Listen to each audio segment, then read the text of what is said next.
ਤੇ ਜੀ ਇੱਥੇ ਆਪਾਂ ਆਪਣਾ ਹਰਜੋਤ ਭਾਜੀ ਗੱਲ ਕਰ ਲਈਏ ਕਿ ਜਿਹੜਾ ਓਰੇਗਨ ਸਟੇਟ ਹੈਗੀ ਆ, ਇਹਦੇ ਵੱਲੋਂ ਨਵੇਂ ਜਿਹੜੇ ਇਹਨਾਂ ਨੇ ਰੂਲ ਬੁੱਕ ਆਪਣੀ ਜਿਹੜੀ ਆ ਜਿਹਨੂੰ ਕਹਿੰਦੇ ਆ ਆਪਣੀ ਅਕਤੂਬਰ 1 ਤੋਂ ਇਹਨਾਂ ਨੇ ਨਵਾਂ ਕਮਰਸ਼ੀਅਲ ਡਰਾਈਵਿੰਗ ਮੈਨੂਅਲ ਜਿਹੜਾ ਆ ਉਹ ਅਡਾਪਟ ਕਰ ਲਿਆ ਹੈਗਾ, ਜਿਹੜਾ ਕਿ American association of motor vehicle administrator Arlington Virginia base non profit group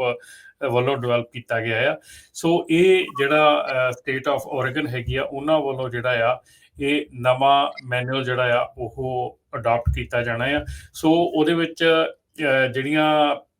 ਹੈਗਾ ਆ ਤੁਹਾਡਾ ਨੌਲੇਜ ਟੈਸਟ ਹੈਗਾ ਉਹ ਨਵਾਂ ਹੈਗਾ, ਉਹਦੇ ਨਾਲ ਨਾਲ ਜਿਹੜਾ ਸਕਿੱਲ ਟੈਸਟ ਹੈਗਾ ਉਹਦੇ ਵਿੱਚ ਵੀ ਚੇਂਜਸ ਕੀਤੀਆਂ ਜਾ ਰਹੀਆਂ ਹੈਗੀਆਂ। ਮੈਂ ਕੱਲ ਹੀ ਜਿਹੜੀ ਆ ਬੁੱਕ ਆਪਣੀ ਲੈ ਕੇ ਆਇਆ ਸੀਗਾ ਇੱਥੇ, ਜਿਹੜੀ DMV ਦੀ ਆਪਣੀ ਕੈਲੀਫੋਰਨੀਆ DMV ਦੇ ਵਿੱਚ ਮਿਲਦੀ ਹੈਗੀ ਆ,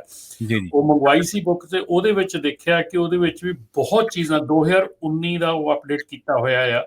ਔਰ ਉਸ ਬੁੱਕ ਦੇ ਵਿੱਚ ਮੇਰੇ ਖਿਆਲ ਬ੍ਰੇਕ ਦੇ ਵਿੱਚ ਮੈਂ ਸ਼ਾਇਦ ਹੋ ਸਕਦਾ ਪਿਕ ਕਰਕੇ ਵੀ ਲਿਆਵਾਂ ਉਹ ਬੁੱਕ ਬਾਹਰੋਂ, ਤੇ ਤੁਹਾਨੂੰ ਮੈਂ ਜਾਣ ਕੇ ਦਿਖਾਊਂਗਾ ਕਿ ਉਹਦੇ ਵਿੱਚ ਡੈਫੀਨੇਟਲੀ ਚੀਜ਼ ਜਿਹੜੀ ਆ ਉਹ ਨੋਟੇਬਲ ਹੈਗੀ ਆ ਕਿ ਜਿਹੜਾ ਨੌਲੇਜ ਟੈਸਟ ਹੈਗਾ ਉਹ Punjabi, English, Punjabi, Chinese, Spanish ਤੇ ਰਸ਼ੀਅਨ, ਇਹਨਾਂ ਕਈ ਲੈਂਗੁਏਜਸ ਦੇ ਵਿੱਚ ਦਿੱਤਾ ਜਾਂਦਾ ਆ। ਇੱਥੇ ਆਪਣਾ ਕੁਐਸਚਨ ਉੱਠਦਾ ਹੈ ਕਿ ਇਹ ਚੀਜ਼ਾਂ ਸਟੇਟ ਵੱਲੋਂ ਕਿਉਂ ਕੀਤੀਆਂ ਜਾ ਰਹੀਆਂ ਹੈਗੀਆਂ, ਜਦੋਂ ਬਾਅਦ ਦੇ ਵਿੱਚ ਐਨਫੋਰਸਮੈਂਟ ਕਰਨੀ ਹੈ ਕਿ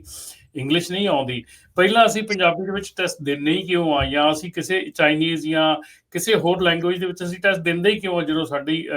ਰਿਕੁਆਇਰਮੈਂਟ ਹੀ ਆ ਕਿ ਅਸੀਂ ਇੰਗਲਿਸ਼ ਦੇ ਵਿੱਚ ਕਰਨਾ ਹੈ, ਔਰ ਸਾਇੰਸ ਸਾਡੇ ਸਾਰੇ ਇੰਗਲਿਸ਼ ਦੇ ਵਿੱਚ ਆ। ਤੇ ਮੇਰੇ ਖਿਆਲ ਦੇ ਵਿੱਚ ਇਹ ਤਾਂ ਜੜ ਹੀ ਜਿਹੜੀ ਖਰਾਬ ਆ, ਤੇ ਫਿਰ ਜੜੋਂ ਹੀ ਜਦੋਂ ਚੀਜ਼ਾਂ ਖਰਾਬ ਹੈਗੀਆਂ ਤਾਂ ਫਿਰ ਗਾਂਹ ਕੀ ਕਰਾਂਗੇ ਆਪਾਂ। ਜੀ ਬਿਲਕੁਲ।